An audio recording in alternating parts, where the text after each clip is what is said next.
Halo teman-teman, selamat datang di Asinkronus Teori Ekonomi Mikro 1. Perkenalkan, saya Fajri, dosen di Departemen Ilmu Ekonomi dan Studi Pembangunan Undip akan menyampaikan latihan 8.4 terkait fungsi biaya produksi jangka panjang. Berdasarkan latihan sebelumnya, diberikan fungsi produksi barang pada perusahaan chips itu adalah I sama dengan 10K pangkat setengah L pangkat setengah dan biaya tenaga kerja per jam adalah 20 US dollar dan biaya modal per jamnya adalah 80 US dollar. Anda diminta untuk menentukan fungsi jalur ekspansi dan biaya produksi jangka panjangnya, kemudian fungsi biaya produksi marginal dan rata-rata, dan terakhir, Anda diminta untuk menentukan berapakah output yang diproduksi untuk meminimalkan biaya rata-rata jangka panjangnya. Oke. Nah, pertama-tama berarti kita harus apa namanya men-set up dulu ya, mengatur fungsi tersebut untuk kemudian kita eh, hitung menggunakan pendekatan Lagrange ya. Yang pertama berarti Anda harus mengatur ulang ini fungsi gitu ya. Ya, mengatur ulang ya kan eh, fungsi biaya ya dan produksinya ya. Seharusnya fungsi produksi dulu baru biaya ya, tapi nggak apa-apa. Oke, berarti sekarang kita eh, checklist dulu untuk fungsi produksi. Oke. Fungsi produksinya adalah Q sama dengan 10K pangkat setengah L pangkat setengah. Ini sebagai persamaan ke satu. Kemudian fungsi alokasi belanja input, ya kan? Alokasi belanja input perusahaan itu tidak lain dilambangkan oleh C sama dengan eh, VK plus WL seperti ini. Ya. Nah, Anda tahu di situ V-nya berapa, K-nya berapa. Ya, V-nya di situ diketahui 80 dan K W-nya sama dengan 20. Oke, ya. Artinya berarti C-nya itu sama dengan 80K plus 20L. Ini persamaan kedua. Oke. Nah, setelah itu Anda mengatur lagrannya seperti apa, oke ya. Jadi di sini Anda bisa mengatur eh, kan, mengatur eh, fungsi eh, Lagrangiannya ya, dan mengatur fungsi Lagrangiannya. Bagaimana itu? Nah, berarti kita setup nih Lagrangian. Sebelum kita ke Lagrangian, kita harus katakan dulu klausulnya, ya kan? Ya, berarti klausulnya itu tidak lain adalah minimizing cost subject to key, gitu ya. Berarti primal di dalam eh, perilaku produsen, ya. Nah, setelah Anda mengatakan ini adalah metode primal, berarti Anda harus melakukan pengaturan terhadap Lagrange-nya seperti apa. Ya, berarti Lagrange-nya adalah fungsi tujuannya adalah minimizing cost, berarti 80K plus 20L plus lambda. Terus kemudian pindah ruas kan ini ke sini, ke kiri, berarti Q min 10K pangkat setengah L pangkat setengah. Seperti ini. Nah, ini adalah persamaan ketiganya. Setelah persamaan ketiga kita tentukan tadi teman-teman, langkah berikutnya adalah kita turunkan fungsi Lagrange tersebut terhadap variabel yang akan kita minati, gitu ya. Dalam hal ini adalah berapa banyak input yang akan ditambahkan, kemudian bagaimana substitusi input itu berlaku antar input, dua input dalamnya adalah barang barang modal dan juga barang tenaga kerja atau konsumsi tenaga kerja, ya. Itu berarti langkah ketiga adalah turunkan, berarti ya nyatakan turunan pertama, ya. Turunan pertama dari K dan L, ya kan? Berarti Anda setup nih do Lagrange per do K, berarti sama dengan 80 plus, sorry, plus kami di sini Karena ini ke sini, ini ke sana, berarti ketemunya min ya. Berarti min, eh min 10, ya. Min 10, atau ulang. Min 10 kali setengah, K pangkat min setengah, L pangkat setengah lambda. Ya. Langsung sama dengan nol karena di sini ada first order condition sama dengan nol. Kemudian setelah first order condition sama dengan nol, Anda bisa set up nih do Lagrange per duel. Ya. Nah, berarti di sini ini persamaan keempat. Ya. Dan di sini berarti ketemu persamaan kelima ya. Min 10 kali setengah, K pangkat setengah, berarti L pangkat min setengah. Kenapa kok L? Berarti turunannya terhadap variabel L.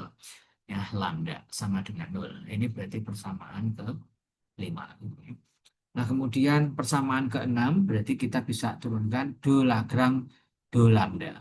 Berarti Q min 10 K pangkat setengah L pangkat setengah. Ini persamaan ke 6. Ya. Nah, persamaan ke-6 pada akhirnya akan sama dengan persamaan ke-1 karena apa namanya constraint-nya atau kendalanya adalah output yang diproduksi. Artinya perusahaan akan menghadapi kendala produksi. Ya, oke. Nah, setelah langkah keempat, teman-teman, kita akan moving ahead ya ke step berikutnya. Berarti sekarang Anda nyatakan tuh FOC-nya gitu sekaligus di sini. Berarti ini apa namanya selesaikan kan, dengan mekanisme dengan FOC sama dengan nol. Berarti di sini Anda bikin 80 min 5 K pangkat min setengah, L pangkat setengah lambda itu sama dengan nol.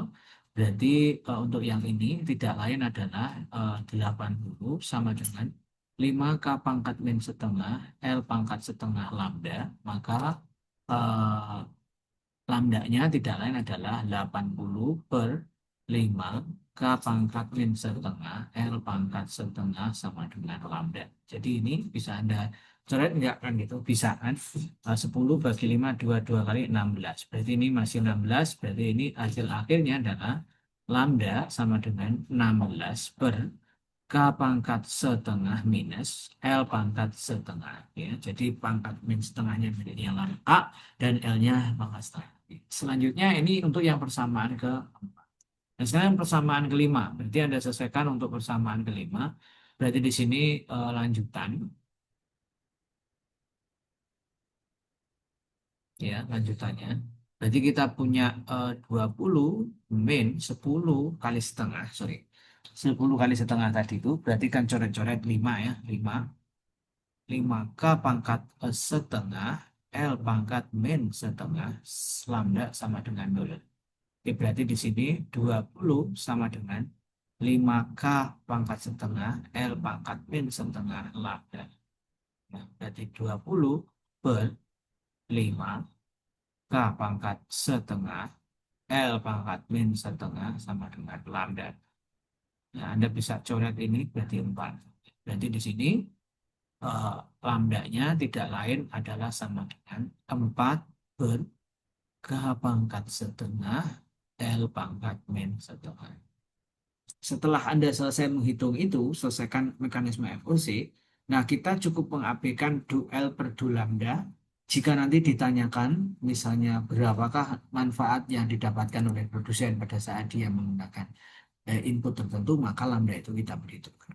Ya, jadi lambda itu mengetahui apakah marginal benefit daripada produsen yang menggunakan input itu sesuai dengan apa yang produsen keluarkan untuk membayar input gitu ya. Jadi itu penjelasan dari lambda.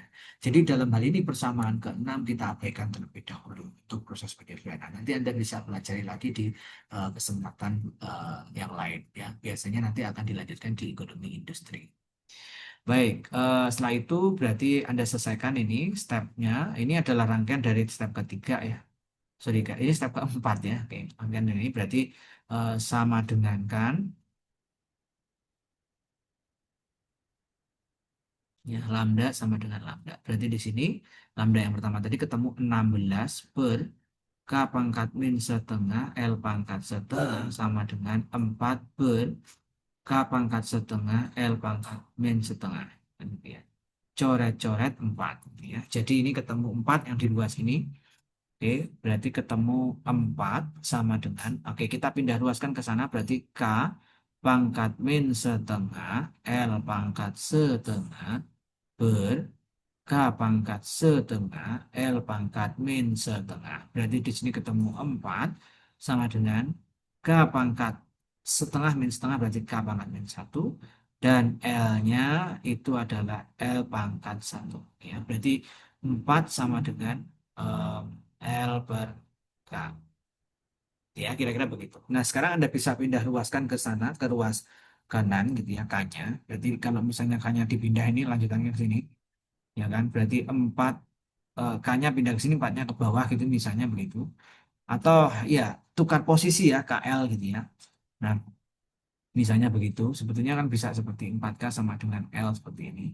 Nah, ini adalah penggunaannya berarti ketika kita menggunakan satu label ibarat kata akan sama dengan 4 kali penggunaan capital. Gitu. Jadi artinya label akan lebih mahal artinya seperti ini ya kalau begitu ya. Nah, eh, berarti kalau seperti ini kita duga ini sebetulnya capital intensif atau labor intensif seperti itu.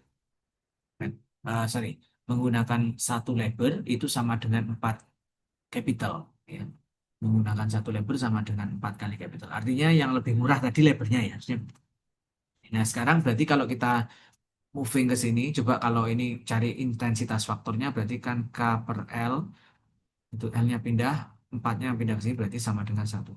Nah, kalau K per L-nya itu 1/4, berarti kan K per L-nya kurang dari 1, artinya ini berarti labor intensif. Berarti perusahaan akan cenderung menggunakan tenaga kerja. Nah, ini biasanya terjadi pada perusahaan-perusahaan tekstil. Nah, oke, ini kita skip dulu karena tidak ditanyakan. Yang kita diminta untuk menanyakan itu adalah jalur ekspansinya mana. Jalur ekspansi adalah K sama dengan L. Jadi jalur ekspansinya itu berarti di sini adalah K sama dengan L per 4. Nah ini adalah jalur ekspansi. Berarti tinggal letak adik dari sini. Jadi jalur ekspansi itu K fungsi L. Ini adalah jalur ekspansi. Ya. Nah setelah jalur ekspansi ketemu teman-teman, langkah yang bisa kita tempuh apa ya selanjutnya? Langkah yang bisa kita tempuh berikutnya adalah menentukan ini langkah 5 ya. Menentukan fungsi biaya si jangka panjang. Ya, berarti sekarang kita punya K sama dengan L per 4 atau L sama dengan 4K kan gitu kan. Jadi ini kan solusi terbaiknya tadi hanya ini. Berarti kita akan substitusikan ya kan? Substitusi ke fungsi kendala. Ya, berarti kendalanya apa? Tadi kendalanya tidak lain adalah Ki kan. Jadi kita punya Ki sama dengan 10 K pangkat setengah L pangkat setengah. Berarti kita akan moving L-nya sama dengan K. Berarti Ki sama dengan 10 K-nya L-nya yang kita substitusi kan gitu kan. Oke, berarti di sini K-nya pangkat setengah. Kemudian L-nya diganti dengan 4K. Berarti 4K pangkat setengah. Berarti Q-nya tidak adalah 10 kali K pangkat setengah. Nah, 4 pangkat setengah itu ini. Kan gitu kan. Nah, berarti 2 akan K. Ya. Atau 2 K pangkat setengah. Kan gitu kan catatannya ya. Di sini K pangkat setengah. 2-nya letak depan sini. Berarti Q-nya ketemu 20K. Ya. Kira-kira begitu. Nah, K pangkat M dikali K pangkat N sama dengan K pangkat M plus N. Kalau tingkat-tingkat itu, berarti K-nya itu tidak lain adalah Q per 20. Ini berarti untuk K-nya. Nah, berarti L-nya berapa? L-nya tidak lain adalah 4K kan gitu. Berarti L-nya adalah 4 kali K-nya adalah Q per 20. Ya, berarti L-nya sama dengan 4 coret-coret, berarti Q per 5. Jadi ini untuk L-nya. Nah, setelah itu Anda bisa menyatakan nih fungsi biaya produksi jangka panjang setelah ini pertama selesai. Nah, kita masukkan ke, berarti ini substitusi dengan ke tujuan, yaitu C. Ya kan? Tadi C-nya 80K plus 20L gitu ya. Berarti kita ketemu C sama dengan 80K plus 20L. Berarti C-nya sama dengan 80 kali K-nya tadi adalah berapa tadi? Q per 20 plus 20 kali L-nya adalah Q per 5. Ini. Jadi coret-coret, coret-coret 4. Coret-coret 4. Berarti C-nya sama dengan 4 tambah 4. Berarti 8Q. Jadi kita sudah menemukan bahwasanya fungsi biaya produksi jangka panjangnya adalah 8G kan itu kan. Nah, terus sekarang eh, kira-kira yang ditanyakan berikutnya adalah tentukan fungsi marginal dan rata-ratanya. Jadi fungsi marginal dan rata-ratanya berapa? Itu saya letakkan di sini ya. Jadi itu jelas ya. Berarti di sini jawabannya adalah LRTC itu sama dengan 8G. Oke, sekarang untuk yang SRTC-nya berapa? Sorry, LRAC itu adalah tidak lain adalah LRTC dibagi Q. Berarti LRAC-nya itu sama dengan 8Q dibagi Q. Nah, berarti sama dengan 8. Ya, kira-kira.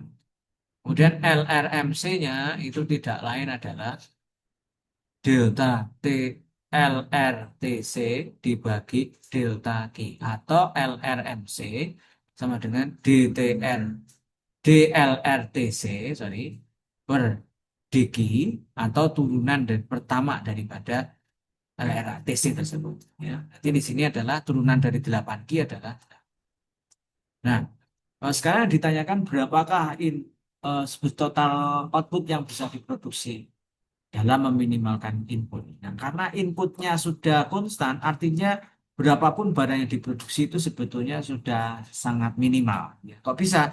Karena kita cari nih, ya ini kan udah ketemu ya, berarti ini LRAC-nya ini, LRMC-nya ini. Berarti sekarang yang ke soal yang C gitu ya, C-nya itu kan LRAC minimum.